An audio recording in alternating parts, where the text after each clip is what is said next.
حضور علیہ السلام کو یہ حکم ہوا کہ اے نبی اپنی شہزادی بی بی فاطمہ الزہرا پاک کا نکاح علی المرتضیٰ سے کرا دیں۔ اللہ تعالیٰ نے آپ کی شہزادی کا نکاح علی المرتضیٰ سے کرا چکا ہے، خود جیسی اس کی قدرت ہے۔ نکاح کا خود بخود رب نے پڑھا اور فرشتوں کی گواہی موجودگی میں، جس کے گواہ فرشتے ہیں۔ آسمانوں پر سیدہ کا نکاح علی سے ہو چکا ہے، اب زمین پر اے نبی اللہ کا حکم ہے آپ نکاح کرا دیجئے۔ سیدہ کائنات کا نکاح 2 ہجری میں مولا کائنات علی المرتضیٰ شیر خدا کرم اللہ تعالی وجہہ الکریم سے ہوا۔ مہینہ کون سا تھا؟ ذی الحج کا مہینہ ہے، 2 ہجری ہے۔ علی المرتضیٰ کے گھر مخدومہ کائنات تشریف لاتی ہے۔ علی المرتضیٰ کو اللہ تعالیٰ نے سیدہ کائنات سے جو اولاد عطا فرمائی، جن میں 2 شہزادگان، ایک حضرت امام حسن مجتبیٰ ہے، ایک حضرت امام عالی مقام امام حسین ہے، ایک شہزادی سیدہ زینب کبریٰ ہے اور ایک سیدہ ام کلثوم ہے۔ اور کچھ مورخین یہ لکھتے ہیں کہ حضور کی شہزادی کو اللہ تعالیٰ نے 3 شہزادے عطا فرمائے۔ امام حسن اور امام حسین کے بعد ایک اور شہزادہ آپ کو عطا فرمایا جس کا نام محسن تھا، جو بچپن میں رحلت فرما گئے۔ مورخین نے یہ بھی لکھا کربلا میں جو شہید ہوئے وہ امام علی مقام۔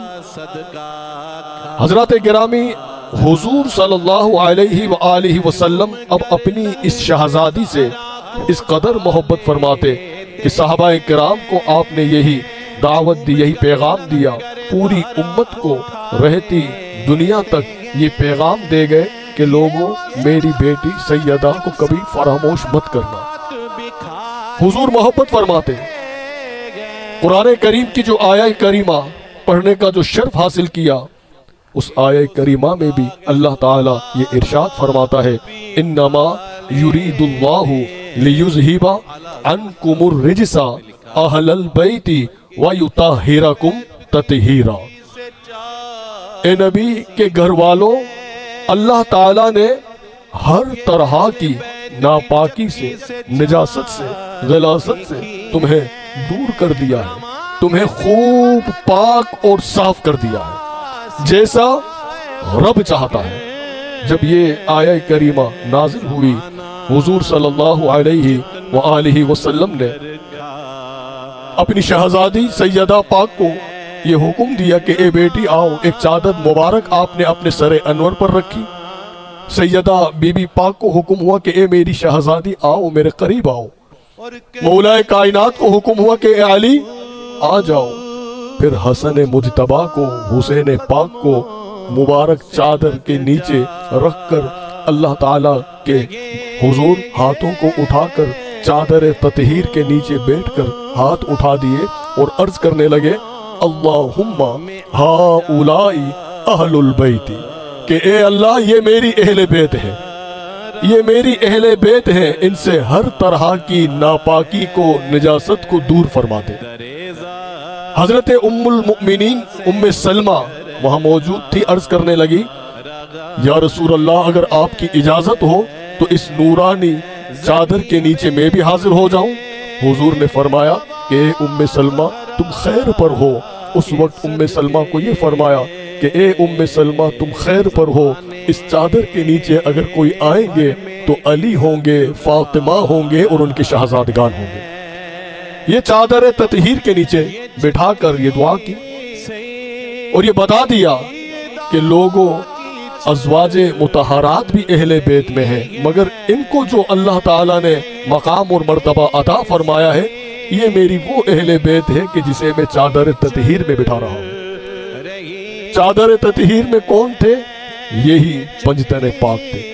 اور پھر حضور صلی اللہ علیہ وآلہ وسلم نے سیدہ کائنات کے لیے جو کچھ ارشادات فرمائے، آپ نے فرمایا کہ لوگوں فاطمہ یہ میرے جگر کا ٹکڑا ہے، یہ میرے جسم کا حصہ ہے۔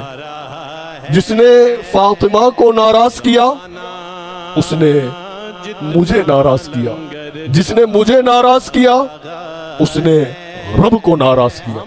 آپ نے فرمایا کہ لوگوں، فاطمہ یہ انسانی روپ میں یہ حور ہے، اور امام حسن مجتبی علیہ السلام کی ولادت کے وقت سیدہ عائشہ صدیقہ سلام اللہ علیہ آپ یہ کہتی ہیں، کسی نے یہ سوال کیا کہ اے امی جان ام المؤمنین ذرا یہ فرمائیے بی بی فاطمہ کیسی تھی؟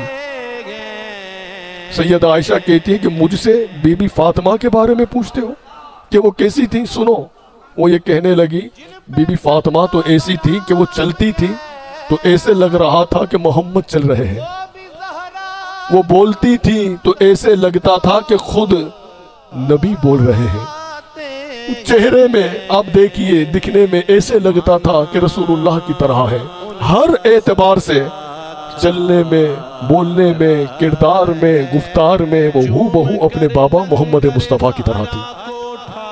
یہی بی بی عائشہ پاک کہتی ہیں کہ پوچھتے ہو مجھ سے کون ہے فاطمہ؟ تو سنو، 15 رمضان المبارک کے دن حسن تشریف لے آئے، حسن مجتبی کی ولادت ہوئی، حسن مجتبی کی ولادت ہوئی، ظہر کی نماز سیدہ ادا فرما چکی تھی، اور جب نماز عصر کا وقت آیا تو سیدہ کائنات نے مصلی بچھا دیا اور یہی بتا دیا کہ لوگوں دیکھ لو، میں سرکار کی شہزادی ہوں، میں پاک ہوں، میں پاک ہوں، میرا حسن بھی پاک ہے، میرے سرتاج علی بھی پاک ہے۔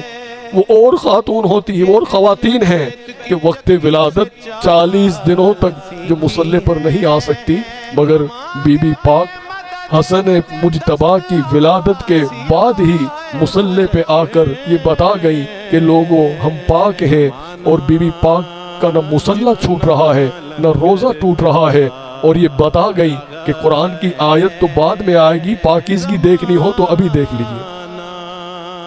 حضور صلی اللہ علیہ وآلہ وسلم کا یہ معمول تھا کہ جب آپ مدینہ طیبہ سے آپ تشریف لے جاتے تو سب سے جب ملاقات کر لیتے، آخر میں اپنی شہزادی سے ملاقات کرتے، آخر میں ملاقات کر کے مدینے سے باہر تشریف لے جاتے، اور جب مدینہ طیبہ میں آپ داخل ہوتے، تشریف لاتے تو سب سے پہلے اپنی شہزادی سے ملاقات فرماتے۔ کل میں نے ایک بات عرض کی کہ حضور نے جب یہ حکم دیا تھا کہ اے میرے غلاموں، میرے اور علی کے سوا تمام دروازوں کو بند کر دو، تو اس دروازے میں صرف علی نہیں تھے، اس دروازے میں فاطمہ بھی تھی، اس دروازے میں حسن بھی تھے، اس دروازے میں حسین بھی تھے۔ تو حضور یہی بتانا چاہتے کہ یہ وہ مقدس گھر ہے کہ میرے بعد اگر کسی کو دیکھنا ہو کہ کون مقدس ہستیاں ہیں تو دیکھ لینا فاطمہ ہے، علی ہے، حسن ہے، حسین ہے، یہ سب اسی دروازے میں ہیں۔ مجھے رب نے حکم دیا ہے کہ اپنے غلاموں سے کہو کہ سب کے دروازے مسجد میں کھلتے ہیں وہ بند کر دیں، مگر علی کے دروازے کو کھول دیا جائے، اس دروازے میں سیدہ بھی ہیں، حسنین بھی ہیں۔